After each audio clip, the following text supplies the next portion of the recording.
لو تناهيتم إلى سر الحياة وصنعتم كائنا حيا نرى. تو میں یہ کہہ رہا تھا قرآن میں اللہ نے کیا کہا؟ حب الشہوات من النساء، سب سے زیادہ اٹریکٹیو ہم نے تمہارے لیے کس کو بنایا ہے؟ عورت کو بنایا ہے. تو وہ ناجائز بھی ہے، وہ جائز بھی ہے. ناجائز عذاب ہے اور جائز کیا ہے؟ برکت ہے، رحمت ہے. ابراہیم علیہ السلام اللہ کے خلیل، انہوں نے نکاح کیا. ابھی میں نے بیان میں حضرت موسیٰ کا تذکرہ کیا نا، اللہ کو کتنے محبوب تھے موسیٰ کلیم اللہ. میں نے بتایا نا بیان میں، بار بار اللہ پروناؤن کی جگہ موسیٰ کا نام لے رہے ہیں، لمبی لمبی باتیں کر رہے ہیں. موسیٰ علیہ السلام کو جب مدین گئے تو وہ جو لڑکی آئی اس کے والد نے ایک دفعہ آفر کی کہ میں ان 2 بیٹیوں میں سے ایک کا آپ سے نکاح کرنا چاہتا ہوں، 10 سال بکریاں چرانی پڑیں گی. حضرت موسیٰ نے کہا کہ ابے بھائی 10 سال بکریاں چراؤ پھر ایک عدد بیوی، میں دنیا سے مجھے بالکل بھی لگاؤ نہیں، مجھے نہیں کرنی ہے یا عیاشی، میں ایسے ہی زندگی گزاروں گا، اللہ اللہ کروں گا. نہ موسیٰ علیہ السلام نے فوراً کیا ذالک بینی و بینک، ہاتھ بڑھائیں، میرا آپ کے ساتھ ایگریمنٹ کیا ہے؟ مجھے بیوی چاہیے، 10 سال بکریاں چرانے پر کیا ہوں میں؟ راضی ہوں.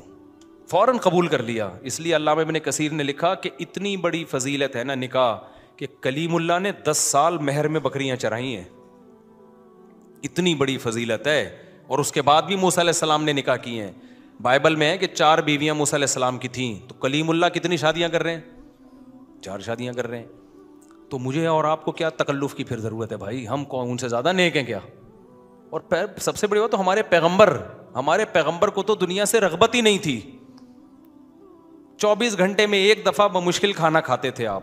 آپ کا گھر دیکھو کیسا تھا، جس بستر پہ سوتے تھے کوئی گدا نہیں تھا. حضرت عمر ایک دفعہ آپ کے گھر گئے تو کھجور کی چٹائی کے نشانات جسم پہ پڑے ہوئے ہیں. حضرت عمر کہتے ہیں میری آنکھوں سے آنسو نکل گئے. دیکھا ایک پیالہ پڑا ہوا ہے، اسی میں پینا بھی ہے، اسی میں کھانا بھی ہے. کوئی برتنوں کا ڈنر سیٹ گھر میں موجود نہیں تھا. 40 دن گھر میں چولہا جلنے کی نوبت ہی نہیں آتی. کیوں؟ اس لیے کوئی ایسی چیز ہی نہیں تھی جس کو پکائیں. کھجور پانی پہ 40 دن گزارا ہو رہا ہے. یہ تو دنیا میں آپ نے رکھی ہے. ایک دفعہ آپ کے پاس بکریوں کا ریوڑ آیا ہدیے میں، سارا اسی وقت صدقہ کر دیا. بھوک سے حالت بعض دفعہ یہ ہو جاتی کہ آپ گھر سے نکلتے، یہ حالت ہو جاتی بھوک سے. بیویاں کتنی رکھی ہوئی ہیں ایٹ اے ٹائم؟ 9. تو اس سے پتہ چلتا ہے بھائی اتنے دلائل کے بعد بھی کوئی بولے کہ نہیں تو پھر ڈھیٹ آدمی ہے، اس کا کوئی علاج. اس سے پتہ چلتا ہے بھائی اس میں اللہ نے کوئی برکت رکھی ہے. زیادہ نکاحوں میں، زیادہ اولاد میں یہ برکت ہے، خوشیاں ہیں اس میں. تو نبی نے فرمایا حبب الی النساء والطیب، اللہ نے دنیا کی 2 چیزیں میری نظر میں محبوب بنائی ہیں، ایک نکاح اور ایک خوشبو. خوشبو بہت استعمال کرتے تھے نبی صلی اللہ علیہ وسلم، بہت زیادہ خوشبو. تو صحابہ کہتے ہیں ہمیں نبی کے گھر سے نکلنے کی خبر خوشبو کے جھونکے سے ہوتی تھی. جیسے ہی خوشبو کے جھونکے آنا شروع ہوتے ہمیں پتہ چلتا کہ نبی صلی اللہ علیہ وسلم اپنے گھر سے نکلے ہیں. کیونکہ نفیس لوگوں کا کام ہے نا، نفیس خوشبو کا استعمال، جو صفائی ستھرائی. ہمارے نبی کو صفائی سے بہت زیادہ لگاؤ تھا. تبھی تو آپ دیکھو دن میں 20 دفعہ اپنے دانت صاف کرتے ہیں آپ، 20 دفعہ، صبح اٹھنے سے پہلے، رات کو سونے سے پہلے، ہر نماز کے وقت. صفائی مزاج میں بہت. کچا پیاز نہیں کھاتے کہ اس میں اسمیل آتی ہے، بدبو سے بے انتہا نفرت. تو ہمارے نبی کا مزاج تھا بادشاہوں سے بھی اوپر کا، بہت زیادہ صفائی. آپ نے حکم دیا غسل کرنے کا اور فرمایا کہ یہ گھٹنے جو ہے نا، گھٹنوں میں جو میل ہوتا ہے اس کو دھونے کا الگ سے حکم دیا. عرب میں تھوڑی یہ صفائی تھی بھائی. اور ایک یتیم پیغمبر ان کو بتا رہے ہیں کہ اس کو الگ سے صاف کیا کرو، تو جو جہاں میل زیادہ جم جاتا ہے. تو اتنی زیادہ صفائی اور پھر اسی میں خوشبو. تو اور گھر کی حالت کیا ہے؟ نہ کھانے کو روٹی ہے، نہ کوئی ڈنر سیٹ ہے، نہ برتن ہے، بالکل ایسے ہی مسافروں والی زندگی. لیکن نکاح میں آپ نے کمی نہیں کی. پتہ ہے آپ کو نبی صلی اللہ علیہ وسلم نے جب اپنی ازواج کو غربت کی وجہ سے اختیار دیا نا، غربت کی وجہ سے اللہ نے آپ کو اختیار دیا نبی نے کہ بھائی میں تو اسی غربت میں رہوں گا، آپ رہو تو ٹھیک ہے، نہیں تو مجھ سے علیحدگی لے لو. تو نبی کی ازواج نے آپ صلی اللہ علیہ وسلم کو ترجیح دی کہ ہم اسی غربت میں آپ کے ساتھ گزارا کرنے کے لیے تیار ہیں، ہمیں طلاق نہیں چاہیے. تو اللہ نے اس کا صلہ یہ دیا کہ نبی پہ پابندی لگا دی مزید نکاح کرنے پر, کہ جو آپ کی 9 بیویاں ہیں انہوں نے اتنی قربانی دی, اسی غربت میں قربانی دی ہے, اور اب آپ کے ساتھ رہنے پر یہ آمادہ ہیں. گھر میں کھانے کو روٹی نہیں ہے لیکن انہوں نے کہا کہ ہمیں نبی کا ساتھ چاہیے, تو اللہ نے پابندی لگائی لا یحل لک النساء من بعد, اے نبی اب آپ کے لیے مزید نکاح کی اجازت نہیں ہے, اب ان پہ سوکن نہیں آ سکتی. جب انہوں نے قربانی دی ہے تو اللہ بھی کہہ رہا ہے. آگے اللہ نے کیا پھر حدیث سے یہ بات ثابت ہے کہ اللہ نے یہ پابندی نبی سے اٹھا دی, اٹھائی, مگر نبی نے نکاح کیا نہیں. اس کے بعد اللہ نے پابندی اٹھا دی. جب اللہ نے پابندی اٹھائی نا تو حضرت عائشہ نے فرمایا ما ارا ربک الا یسارع فی ہواک, یا رسول اللہ میں تو دیکھتا ہوں آپ کا رب آپ کی خواہشات کا بڑا خیال کرتا ہے.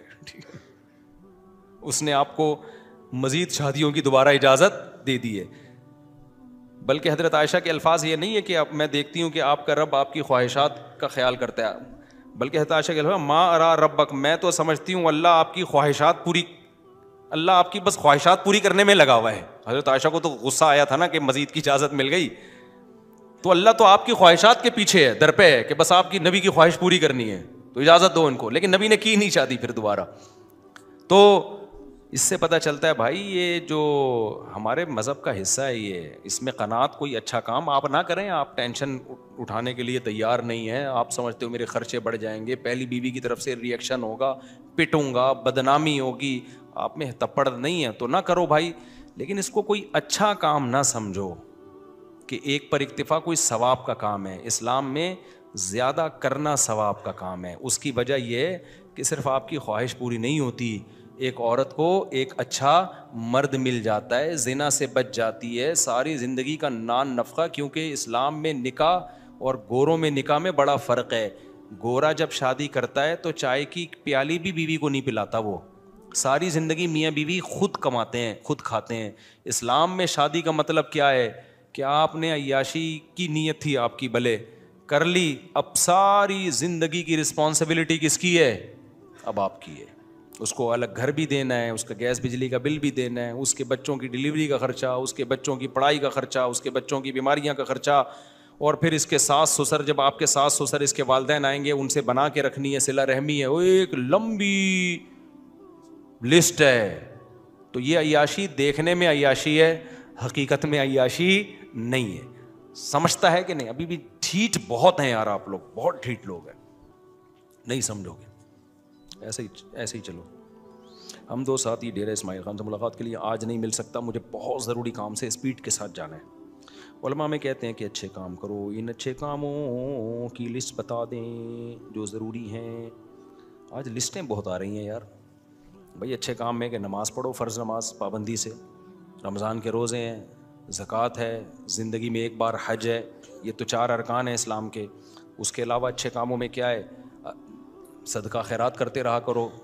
ہر آدمی کو چاہیے اپنی انکم میں سے چند فیصد وہ بس نکالے, فرض کر لے کہ یہ میں نے اتنے فیصد میں نے ہر مہینے صدقہ کرنا ہے, لازم کر لے. اپنے منت نہ مانے, ویسے ہی نیت کر کے لازم کر لے. اور اچھے کاموں میں کیا ہے بھائی, داڑھی مت کٹاؤ یار, اللہ تعالیٰ نے حکم دیا ہے. تمام پیغمبروں کو داڑھی بڑھانے کا, ہمیں بھی حکم دیا ہے. اور اچھے کاموں میں کیا ہے, حقوق العباد, اللہ کے حقوق میں یہ بھی ہے, بد نظری مت کرو, زنا مت کرو. اللہ نے اس کے لیے الٹرنیٹ ہمیں کیا راستہ دیا ہے بھائی, نکاح کا راستہ دیا ہے. وہ کرتے نہیں ہو, ادھر جا کے پتہ نہیں کیا کیا کر رہے ہو. جو کرنے کا کام ہے وہی لوط علیہ السلام نے اپنی قوم کو سمجھایا کہ اللہ نے عورتوں کو پیدا کیا, ان سے نکاح کرو, تم لڑکوں کی طرف کیوں جاتے ہو. قوم نے کیا کہا, ہمیں عورتوں میں دلچسپی نہیں ہے. گناہ کر کر کے نا ان کی فیلنگ کیا ہو گئی تھی, چینج. جیسے کہتے ہیں نا جو آج کل جو ہومو سیکسولیٹی کو فروغ دے رہے, کہہ رہے ہیں بچے کی فیلنگ ہی نہیں ہے, تو بچے کی فیلنگ ہے اب نہیں ہے, تو کسی نے بگاڑ دی ہے اس کی فیلنگ, تو بیمار ہے, اس کا علاج کراؤ. گورے تو کہتے ہیں نا LGBTQ, اتنی لمبی پوری ABCD اسی پہ ختم ہو جائے گی کہ فیلنگ ہی نہیں ہے ہی فیلنگ شی والی ہیں, ہے شی فیلنگ کون سی والی ہیں, ہی والی ہیں. پیدا کیا ہوا تھا, فیلنگ کیا رکھ کے پیدا انسان ہوا, فیلنگ کتوں والی ہیں, تو مان لو گے ہم, کتا مان لیں گے ہم اس کو, ہم کہیں گے انسان ہے تو کتوں والی فیلنگ کیوں ہے, اس کا علاج کرا بھائی. گورا کہتا ہے علاج کرانے کی ضرورت نہیں ہے, فیلنگ پہ ڈپینڈ کرتا ہے. اگر آپ ہی ہیں فیلنگ شی والی ہیں تو شی سمجھا جائے گا آپ کو. اگر آپ شی ہیں, فیلنگ ہی والی ہیں, تو ہی سمجھا جائے گا. میں کہتا ہوں اگر آپ انسان ہیں, فیلنگ گدھے والی ہیں, تو گدھا سمجھ لیں گے ہم اس کو. کیا ہو گیا بھائی؟ نہیں سمجھیں گے بھائی, خالی فیلنگ سے تھوڑی ہوتا ہے یار. تو فیلنگ ہی خراب ہو گئی ہیں اس کی. تبھی میں نے کہا تھا کہ جلدی شادی کر لیا کرو نا. دیکھو آئنسٹائن کا نظریہ اضافت ہے, پتہ ہے آپ کو, یہ بہت اہم بات ہے. آئنسٹائن سے میں نے بہت, ایک نیوٹن سے بہت کچھ سیکھا ہے, کہ آئنسٹائن سے بہت کچھ سیکھا ہے. سائنسدان تو اس سے کچھ اور سیکھ رہے ہوتے ہیں, ہم کچھ اور نکال رہے ہوتے ہیں اس سے. آئنسٹائن کا ایک نظریہ اضافت ہے کہ اس کائنات میں کسی بھی حقیقت کو سمجھنا ہمارے لیے ممکن, اس کا میں اپنے الفاظ میں ایکسپلین کر رہا ہوں. یہ بہت اہم بات ہے, اچھی طرح کھوپڑی شریف میں بٹھا لو. اس کائنات میں نا کسی بھی چیز کو کی حقیقت کو بیان کرنا ممکن نہیں ہے. ہم کسی بھی چیز کو سمجھتے ہیں اس کے اپوزٹ سے, اس کے جوڑے سے. یہ میں دیسی اسٹائل میں سمجھا رہا ہوں, میں کوئی سائنسدان یا پروفیسر تو نہیں ہوں نا یونیورسٹی کا. مثال کے طور پر ہم جو کہتے ہیں یہ چیز گرم ہے, تو گرم کس کے مقابلے میں؟ ٹھنڈے کے مقابلے میں. یہ ٹھنڈی ہے تو کس کے مقابلے میں؟ گرم. ورنہ ٹھنڈ کو خود سے کوئی ایکسپلین کر سکتا ہے؟ ناممکن ہے. ہم کہتے ہیں یہ اس کا وزن 10 کلو ہے, تو یہ 10 kg ہم نے ایک یونٹ فرض کی ہوئی ہے کہ 1 kg اتنا ہوتا ہے, اس کے لحاظ سے یہ کتنا ہے 10 kg. ورنہ kg کیا ہے, خود کیا ہے وہ میٹر. ہم کہتے ہیں ایک اسٹک ہے جو کسی جگہ رکھی ہوئی ہے, پتہ نہیں لندن میں امریکہ میں کہاں, وہ فرض کی ہوئی ہے کہ یہ 1 میٹر ہوگی. تو ہر چیز کو موومنٹ کیا ہے, ایک چیز تیز چل رہی ہے, ایک آہستہ چل رہی ہے, تو بھائی تیز جو چل رہی ہے وہ اس کے مقابلے میں تیز کہیں گے جو اس کی نسبت آہستہ چل رہی ہے. حرکت خود کیا, دیکھو ہم یہاں ساکن ہیں, آرام سے بیٹھے ہوئے, لیکن ہم بیٹھے ہوئے نہیں ہیں. زمین تو گھوم رہی ہے, تو ہم بیٹھے ہوئے کہاں سے ہیں؟ ہم بھی تو زمین کے ساتھ گھوم رہے کہ نہیں گھوم رہے. لیکن ہم اپنے آپ کو ساکن کہتے ہیں.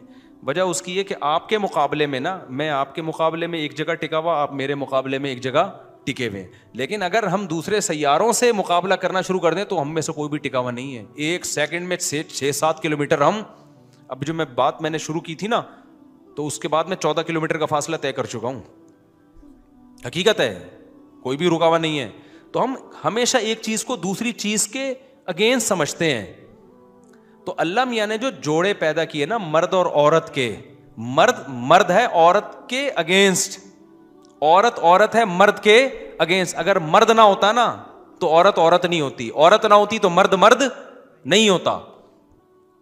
اسی وجہ سے مرد کو اپنے مرد ہونے کا احساس شادی کے بعد ہوتا ہے, جب اس کی بیوی آتی ہے, کمپیئر کرتا ہے نا پھر وہ. اور عورت کو اپنے عورت ہونے کا پورا احساس کب ہوتا ہے؟ جب وہ کسی کی بیوی, جب جوڑا بنے گا تو مرد بنے گا نا, عورت بنے گی. تو یہ اتنی ضروری چیز ہے نکاح کرنا. اگر آپ جوان ہو گئے اور آپ نکاح نہیں کر رہے, میں حلفیہ بولتا ہوں اس بات کا پورا امکان ہے آپ کی فیلنگ چینج ہو جائیں, پورا امکان ہے. کیونکہ آپ کمپیئر اپنے آپ کو, آپ کی کوئی دلہن ہی نہیں ہوتی, آپ کو جو اپنے جیسے مل رہے ہیں اور آپ غلط راہ پہ چل پڑے, تو آدمی ہوتے ہوئے بھی آپ کو عورت ہونے کا احساس ہو سکتا ہے. کوئی ہومو سیکسولیٹی کا عادی آدمی ہو, اس سے پالا پڑ گیا ہے, تو وہ تو سارا معاملہ ہی, فطرت ہی برباد ہو جائے گی. تو لوط علیہ السلام کی قوم کے ساتھ یہی تو ہوا تھا. وہ لڑکوں سے بدفعلی کی عادت ہو گئی ان کو, کیونکہ بیوی شادی کی نہیں انہوں نے, شادیاں دیر سے کرتے تھے. تو جب لڑکوں کی عادت ہو گئی تو ان کی فیلنگ کیا ہو گئی, چینج. تو انہوں نے کہا ہمیں عورت میں دلچسپی نہیں ہے, کہ عورت میں دلچسپی تو مردوں کو ہوتی ہے نا, اور مردوں میں دلچسپی عورت کو ہوتی ہے. تو جب عورت میں عورت پنا ختم, مرد میں مرد پنا ختم, تو فیلنگ کیا ہو گئی, چینج. تو اس لیے میں کہتا ہوں بر وقت شادی کر لو, بالغ ہوتے ہی. اس سے آپ کو اپنے ہی ہونے کی فیلنگ کیا ہو جائیں گی, بولو نا, بڑھ جائیں گی. ختم ہو جائے, کہاں سے آواز آئی, ختم ہو جائے. آپ کو اپنے ہی سے مراد ہی ہونے کا احساس کیا ہوگا, بڑھ جائے گا. اور لڑکی کو اپنے شی ہونے کا احساس بڑھ جائے گا. اور پھر اگر آپ نے دوسری شادی کر لی تو ہی ہونے کا احساس کیا ہو جائے گا, ڈبل. تیسری کر لی تو ہی ہونے کا احساس 3 گنا بڑھ جائے گا. اور اگر چوتھی بھی کر لی تو ہی آپ کو لگے گا میں ہی دنیا میں اکیلا مرد پیدا ہوا ہوں, باقی سارے کیا ہیں, عجیب سے ہیں. اور واقعی مردانگی کا احساس بڑھتا ہے انسان کو, واقعی بڑھتا ہے. تو یہ جو لوگ کہتے ہیں نا 4 شادیوں کے بعد ہم کمزور ہو جائیں گے, ہمارے تو جو ہے نا وہ نہیں ہوتے. بھائی آپ کو مردانگی کا احساس کم ہونے کے بجائے جن قوموں میں 4 شادیوں کا رواج ہے, 2 3 بیویوں کا رواج ہے, وہ 90 سال تک جوان رہتے ہیں وہ لوگ. آپ جا کے دیکھ لو, عربوں میں دیکھ لو, سندھ میں ایسے لوگ ہیں, بڈیروں میں عادت ان کو, یعنی ان کے رواج ہے, تو وہ بھی 70 سال 80 سال. تو یہ فیلنگ جو گوروں کا تو نیچر سے بغاوت کر کے نا, ان کی تو فیلنگ کی ایسی کی تیسی ہو گئی. اب وہ کوئی ہی ہے تو کارڈ میں شی لکھوا رہا ہے, جا کے شی ہے تو کارڈ میں کیا لکھوا رہی ہے, ہی لکھوا رہی ہے. جو سچی مچی کے بیچ کے تھے وہ کنفیوز ہیں. کچھ سچی مچی کے بھی بیچ کے ہوتے ہیں, وہ بیچارے پریشان ہیں کہ ہمارے حقوق کی تو ایسی کی ایسی ہو گئی. تو اسلام کا شکر ادا کرو, فطرت پہ رکھا ہے اسلام نے, انسان کا بچہ بن کے رہتا ہے. ہوا و حرص والا دل بدل دے, میرا غفلت میں ڈوبا دل بدل دے.